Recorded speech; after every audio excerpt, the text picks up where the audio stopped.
And then chew with your mouth. Cheering. Okay. Dale, should we do it landscape or horizontal? I mean, the Landscape. other way. This way? Okay, I'm You gonna ready? back up. No, I want to back up. Am I just gonna stand here like this? It seems redundant.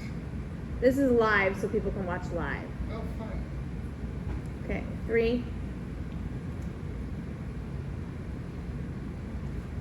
Ladies and gentlemen, due to an agreement with the Actors Equity Association, the use of recording devices is strictly prohibited.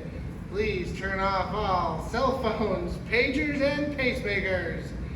Sit back and get ready to laugh with Leah Zweier!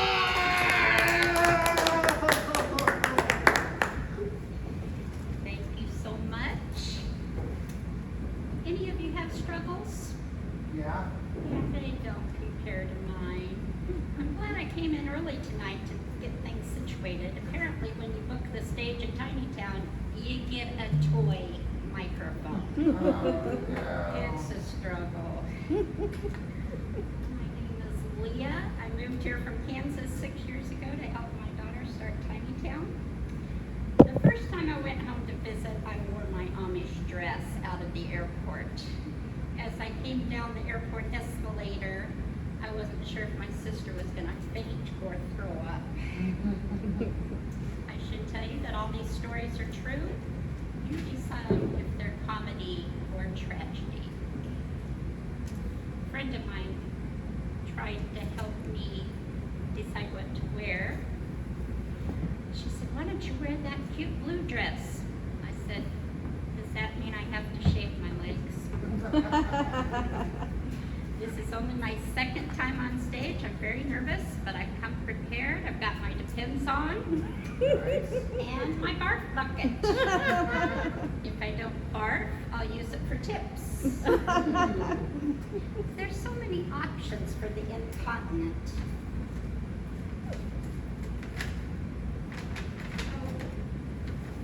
Wow.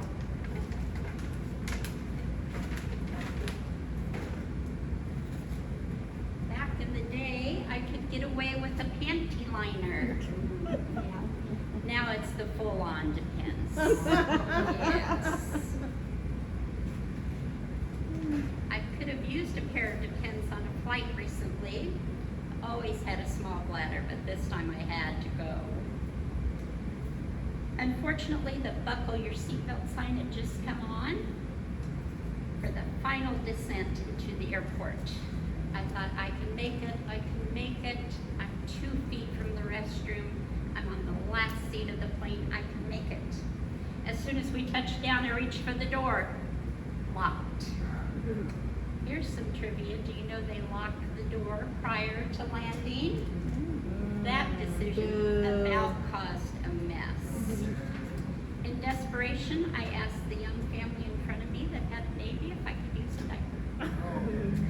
I stuffed that thing down my pants. Those things are absorbent, maybe more so than Depends. I waddled off the plane like an old lady with a wet diaper. It's a struggle. I often have travel drama. On one flight, I put my purse under the seat in front of me, and when we took off, it tipped over, and my 2-pound bag of peanut M&Ms spilled and rolled to the back of the plane. Not to worry, when we landed, here they all came again. It's a struggle. I would do about anything to make my kids laugh. Yeah, anything.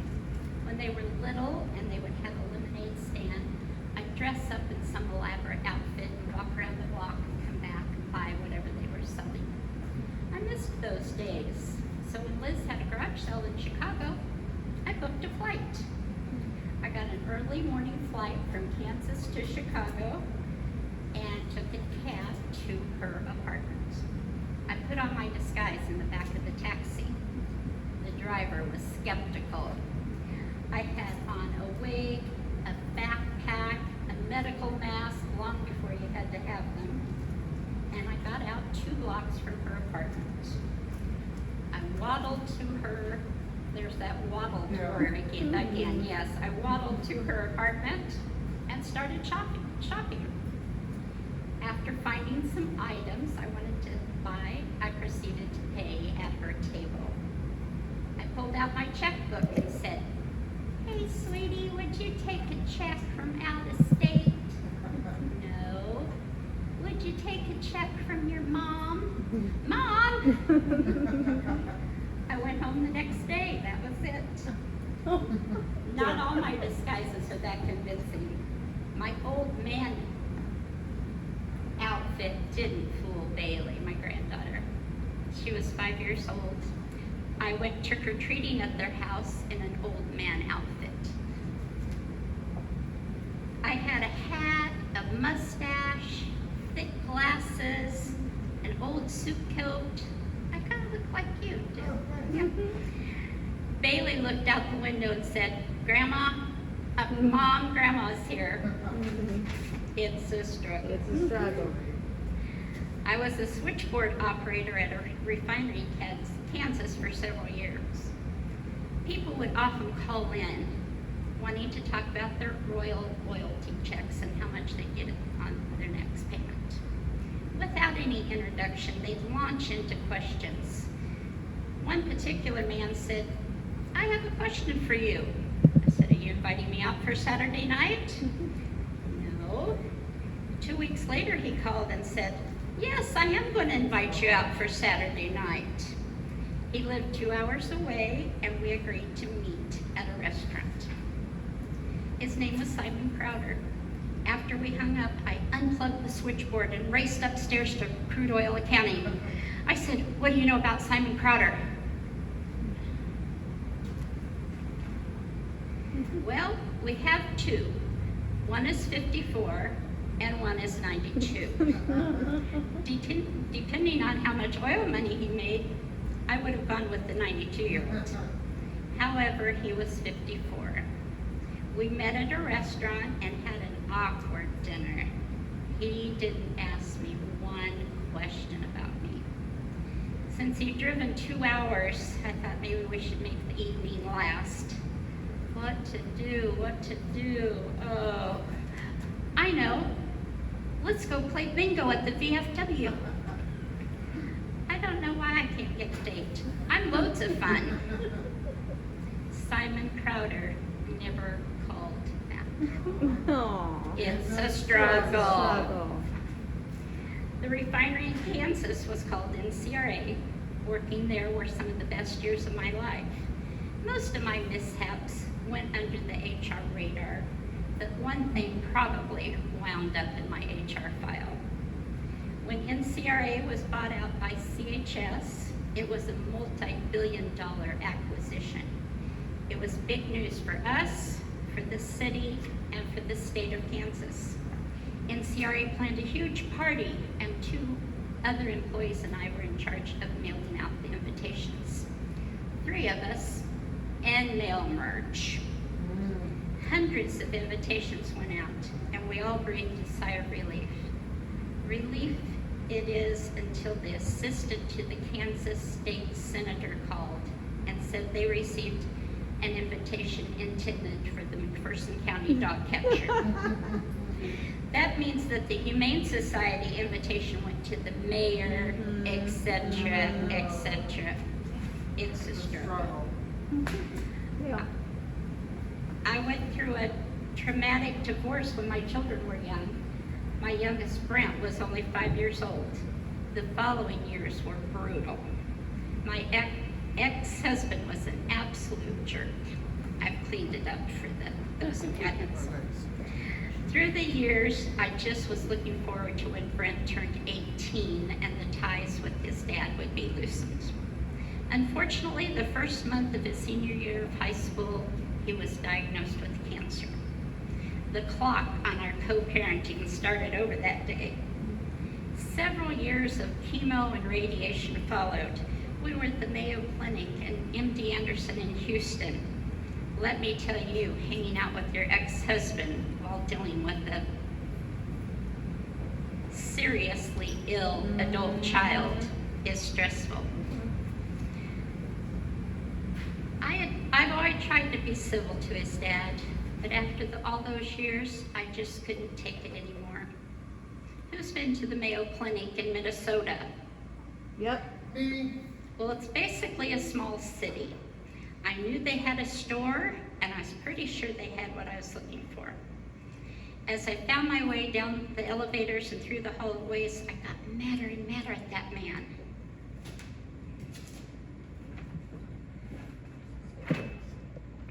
On my way back to Brent's room, I borrowed a scrub top from a nurse. And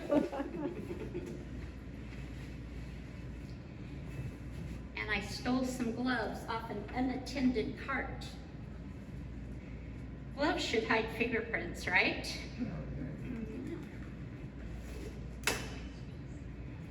When I got back to Brent's room, his dad looked on curiously. I said, I think I have the diagnosis for what's bothering you. You're full of it. Bend over. I went to Houston one time when Brent was in ICU. Little did I know that I would inadvertently get to attend his dad's 4th wedding. Ooh, fancy. At the time, I had no idea his dad was getting ready to get married. The wedding was planned for Saturday, but Brent's health was faltering, so they moved it up to Wednesday so he could be involved. They moved it up to Wednesday in the ICU. Who does that? Beep, beep, beep. Code blue room 2, code blue room 2. Romantic. Brent had been intubated and couldn't speak, so I bought him a notebook so he could communicate. The bride and groom were busy all day Wednesday, so I had the day alone with Brent and headed back to my hotel before the wedding party arrived. 2 hours later, his dad called and said, "Are you nearby?" I said, "Yes, why?" "Brent is asking for you." He had indeed written Mom in his notebook. I raced to his ICU room. There were 6 people crowded around the room for the wedding. I said, "Brent, I already had my nightgown on and my teeth out." I hope that image didn't ruin it for the bride and groom's wedding night. When I first moved to Pennsylvania, I visited my daughter's church. I was pleasantly surprised to see all the handsome single men in the congregation. My hopes were dashed when the pastor said, "Let's pray for our women as they come home from spring retreat." It's a struggle. As much as I loved living in Kansas, I wanted to be closer to my kids. But I had trouble getting settled in when I got to Pennsylvania. I'd already had a job lined up, but I couldn't start until I got my Pennsylvania driver's license. Little did I know my Kansas license had expired. They have a plan for that. I had to get a learner's permit. Not the driving hours at my age, but the physical and the written test. And so it began, the DMV saga. I failed the first 2 written tests, passed the driving test except for parallel parking. More trivia. Do you know you have to wait 4 days in between before you take the test again? That wasn't really the problem. They were booked solid, months out. Can you pause? We can't hear online. Can you move the microphone closer? I can move the speaker closer to you, but I think extension. Or this? Can you move the bass closer to you, or move closer to this down the stage to the mic? Yeah. Thank you. Mic going? Go ahead. Thank you. That wasn't really the problem because they were booked solid for months out. So each time I failed, I had to schedule a retake. Test 3 failed. Test 4 failed. 5 failed. I was paralyzed at this point. I couldn't parallel park to save my life. My son-in-law said, "Would it just be easier to move back to Kansas?" "Well, no, because that driver's license has expired." My daughter Hannah started calling around to all the little towns around that didn't have such a long waiting list. We'd drive 45 minutes or an hour, fail the test, and drive back home. There was another way to speed up the process. All I needed was my passport or my birth certificate. Sure, no problem. Except they were in Kansas in my moving pod. I asked a good friend if her and her husband would go dig through my pod that was 60 miles away from their house. Sounded like fun, right? It was not. It was like looking for a needle in a haystack. They never did find it. Test 6 failed. 7 failed. Someone suggested I take the AAA driver's refresher course, so I signed up. No one was available to take me to the test. They were all pretty weary. They had gone into prayer and fasting. So I took an Uber. The driving instructor said, "Did you bring your learner's permit?" No, I didn't. I called the Uber driver and asked him to return to the house and pick it up for me. They do that for a price. I'm not sure how much money I've invested in this project. Have you ever noticed that the DMV in Lancaster has their facilities decorated with Amish horse and buggies? Maybe it's just because I've spent so much time there and noticed. Anyway, at this point I should have my clicker. I've got a little counter that I count, but count with me. Test 8 failed. 9 failed. 10 failed. It's a struggle. 11 failed. 12 failed. 13 Too soon. failed. As we approached test number 14, Hannah got on Craigslist looking to rent a smart car. The instructor said, "Well, if you can't park that thing," and I did. The instructor enjoyed riding around in the smart car so much, he asked if I wanted to drive around a little bit before we went back. I said, "No, just give me the blankety blank license." It's a struggle. It's a struggle. Do you believe in angels? I went back the following week to thank the owner of the smart car. I knew where she worked, what she looked like, and what she drove. No one knew who I was talking about. My son-in-law suggested I get one of those clickers to keep track of how many negative things I say. I'm on my 3rd one. Okay, It's pause. It's a struggle. It's a struggle. Pause. Just gonna plug you back in. Way too much trouble for this performance. I wish I would not agreed to that. Is it too late to? You're on. Shortly after I moved to Pennsylvania, I met a man online. We had a long-term relationship, 2.5 dates. The first date was very pleasant. We went to a big flea market. The second date we met here at Tiny Town, my daughter's business, to have a cup of coffee. I wanted Hannah to meet him. At my age, you can't waste any time getting them vetted. Hannah took me aside and said, "What are all the names tattooed on his arm?" I said, "I think those are his wives." As we were leaving Tiny Town, he bent down to kiss me right outside of Tiny Town. I said, "Oh no."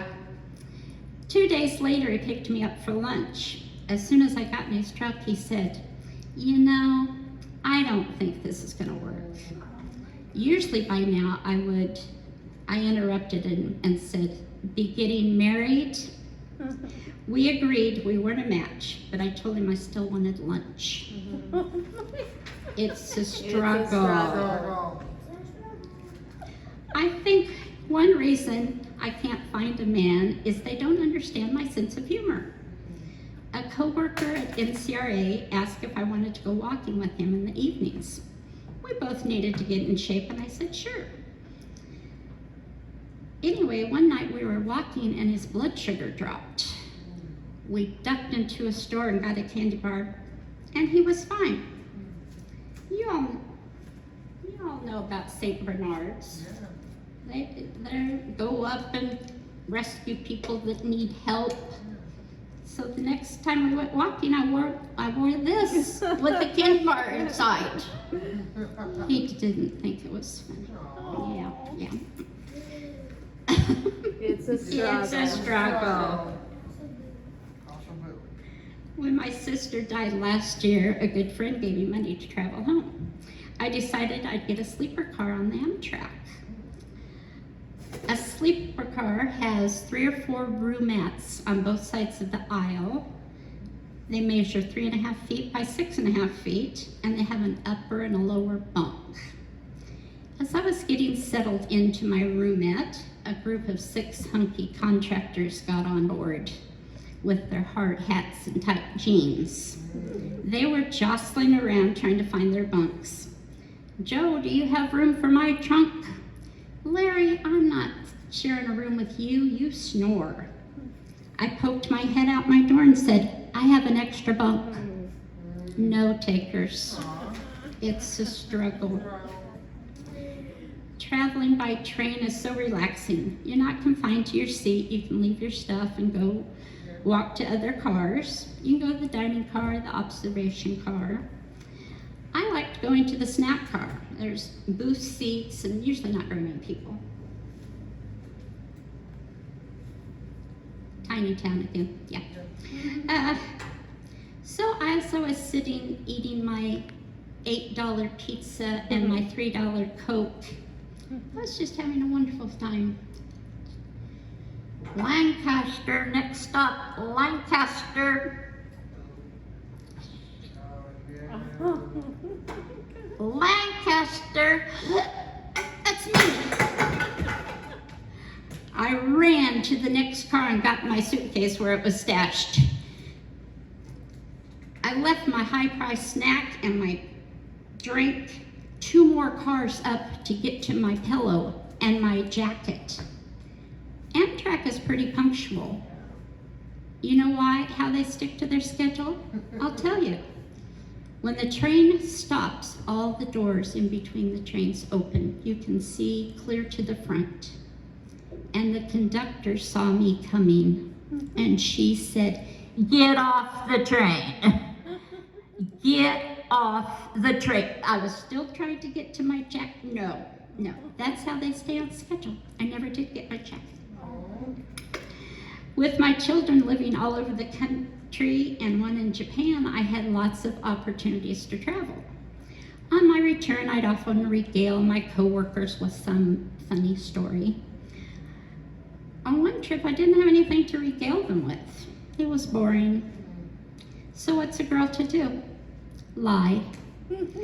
I made up this elaborate story about meeting a man on a flight. That's how all my stories really go. Not only that, he was coming to visit me. And it just was a coincidence that it was the next week, the day of the women's luncheon at work. Just all lies. The day before the luncheon, I went to a diner across the street from the restaurant where we were going to be eating, and I approached a group of men. I explained I needed a pretend boyfriend for the next day. One of them agreed. Of course, my coworkers were anxious to meet the mystery man. So was I. We had already started eating and still no boyfriend. I couldn't wait any longer. I went to the front entrance of the restaurant and saw an older man and his wife. I quickly explained the situation and asked if I could borrow him just to fill in. His wife said, "You'll bring him back, right?" He was perfect. It was like he'd been waiting for that role his whole life. He followed me to our table and he said graciously, "It's so nice to meet all of you." And then he put his arm around me and said, "I know you're busy. I'll see you after work." Be still, my heart. Lies, all the lies. Of course, the fun part was telling my coworkers I didn't know him from Adam. This past January, I went to Mayfield, Kentucky to help with the tornado relief. That was where the candle factory was blown away and several people were killed. My flight home from Paducah was at 5 o'clock in the morning. I had an hour-long Uber drive. I didn't bother getting dressed really. I had my pajama shirt on, no bra, and my souvenir sweat hoodie that I got from Mayfield. I was so proud of it. I had forgotten that I'd have to take this off to go through security, and it was about 2 sizes too small. I contorted myself to wiggle out of that hoodie without having a wardrobe malfunction. It's a struggle. Over the months in and out of the hospital in Houston, I got to know an Asian taxi driver. We had so many trips together that he knew of my constant struggles to find a man. I'm not sure what I'd do with one if I actually found one. Well, I do have a couple of ideas. Anyway, on one trip he said, "Leah, why you have no husband?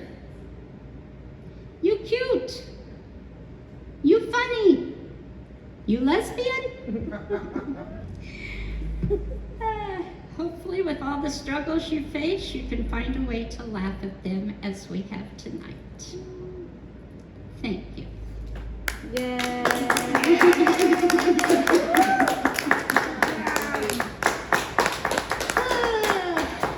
Yay! You did That it. was brutal. That was fun. Good job. Thank you. I think you got up to 8 people watching. We're live. Posse, neighbors. Psst, What? neighbors. Thank you. Oh, folks, It's a struggle. it's a struggle. That's Yay. That's fun. I wanted to stop you every 4 minutes to elaborate on your story. Yeah. It's fun. Yeah. It's fun. Good job. You did it. Yes. Who's going out back? Oh, Me? I don't Mom, she said I could wear the Amish costume. Thank you for going out that way to Victoria now. Was Victoria watching? Good job, Mama. We're not done. We need to pick up the neighbors. Let's get a photo of you on stage. Like prom. It smells like Yeah. you. It's No, not in a bad way. Yeah. Oh, this one. Miss Katie. Yes. I think there's a button in the Good job. I don't know if they have one. Thank you, Foster. That was brutal. Good job. That was good. Take this up again. You don't have to memorize it. I like to throw the papers on the ground. Yeah. In true fashion, when I went to get the extension cord, I dropped the key somewhere back there under all the shelves. Does it go under your chin? Whoa, Whoa, Ruby, you look Amish. Too authentic. I was under the hook. That was kind of forever. Especially with your hair. I've made a comment Did you steal this from an Amish laundry line? online. The Amish laundry line. Okay, everybody go get a cookie. Enjoy the cookies Grandma made. Everybody have 2 cookies. Two cookies. Can I do this later? Nope. Do it now. There is no. No. There is no later. No day but day. Thank you Yes. guys. I found page 1. Yeah. Yeah. Your Yeah. siblings were on, Donna and Lynn and Roger. Can we take a That wasn't worth recording. Oh, Mom. I think every time it's worth recording, you're just gonna get better and better. That was worse than the first time. Well, I carved out a big audience.